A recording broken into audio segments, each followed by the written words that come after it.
ज्योतिष शास्त्र में जो कुंडली का जो छठवां भाव होता है वो जड़, जोरू और जमीन का होता है। जड़ का अर्थ होता है धन, जोरू का अर्थ होता है पत्नी और जमीन का अर्थ जमीन जायदाद, अर्थात जो पुश्तैनी जमीन जायदाद होती है। जिसने अपने पत्नी की इज्जत कर ली, पत्नी को सम्मान दिया, उसके जीवन में बरकत हुई।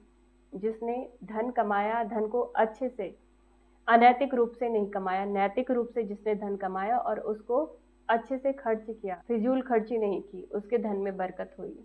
और जिसने पैतृक संपत्ति को एक अनैतिक तौर से उस पर कब्जा नहीं किया, पैतृक संपत्ति उसको मिली, जितना मिला उसमें संतोष किया। तो जब ऐसी स्थितियां बनती हैं, आप तीनों का ही जब सम्मान करते हैं, पैतृक संपत्ति का, धन का और पत्नी का, इनका जब आप सम्मान करते हैं तो जीवन में तभी बरकत आती है। और यही तीनों जीवन में लड़ाई के कारण भी बनते हैं। बड़े बड़े जो लड़ाइयाँ होती हैं, जो महाभारत का जो पूरी जो लड़ाई लड़ी गई, ये इसके मुख्य कारण ये तीनों ही थे, जर, जोरू और जमीन, धन। क्योंकि दुर्योधन ने बहुत सारे धन का अपव्यय कर लिया था अपने शौक पूरे करने के लिए।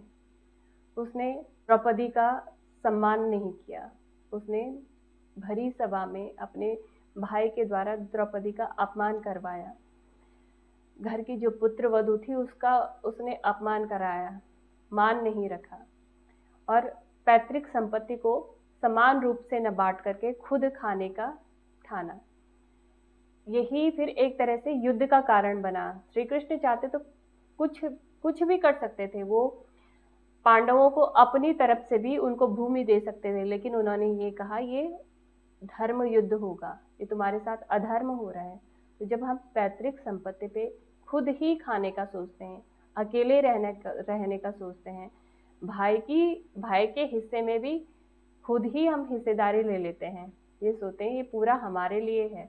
जब ये भावना, ये दुर्भावना मन में होती है तो अधर्म का जन्म होता है।